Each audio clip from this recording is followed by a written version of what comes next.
Hi, I'm Dr. Shane Hand from the Amarillo Family Wellness Group, and today I want to give you a few tips for neck pain and headaches and shoulder issues. This is one of the top things that comes into our office, and I want to share with you a couple of tips.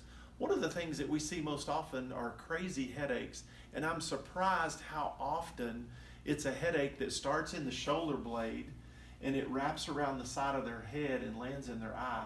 Almost every time we find that, there's a muscle called the levator scap. It attaches to the corner of the shoulder blade and it hooks up at C1, 2, and 3. I want to show you some key things that we can do to help that. And so one of the first things that we do is right on top of the corner of the shoulder blade. Hey, take your hand and your other hand here, baby, put it right there. And what you're going to do is shrug your shoulder straight up and down.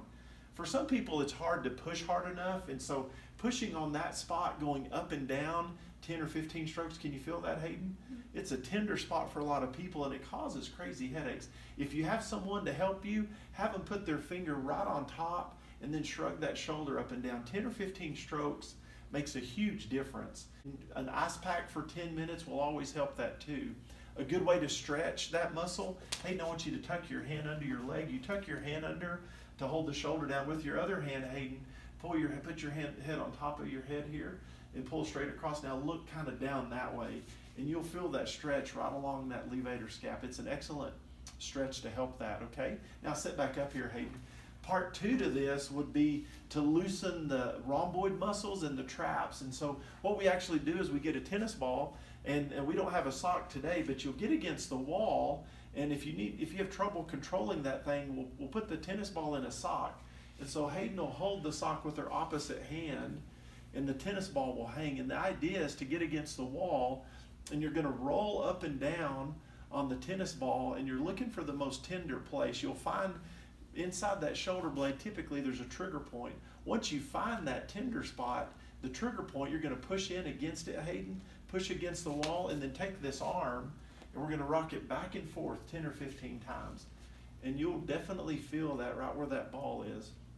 You can control it with the sock and go up and down with it 10 or 15 times the stroke. You definitely can feel that, and so you'll do 10 or 15 strokes with it just like that. Okay? Another place, we've got the top side of the shoulder, the back side we use the tennis ball. Now Hayden, do a half turn this way. The other part to the shoulder and the neck will be the front side. Very often we find the collarbone has fallen down, and if you put your opposite hand underneath it, Hayden, if you get underneath that collarbone and you find it tender, gently shrug up and lift up on that collarbone. You'll find that helps. A lot of times the collarbone's out of alignment because the pillow we sleep on is too narrow. And so if you're a side sleeper, you want to make sure you have enough pillow that holds you neutral. If your pillow's too narrow and you're wadded up on it, you can see how that may mess up the shoulder. And so we push up on that collarbone is one way to help that. And then, hey, take your fingers right underneath the collarbone. We're going to push into the pec muscle, and then we're going to take this arm and go back and forth. And so you'll definitely find a spot that's there. Anywhere under the collarbone, you'll find tight spots. And so that's a great way to turn loose the neck and the shoulder. And so you can let go here, Hayden. And so we have the front side, the pec muscle, the top side, the trap, the levator scap muscle, and then the rhomboids down here. And so working on those makes a huge difference for neck and shoulder issues.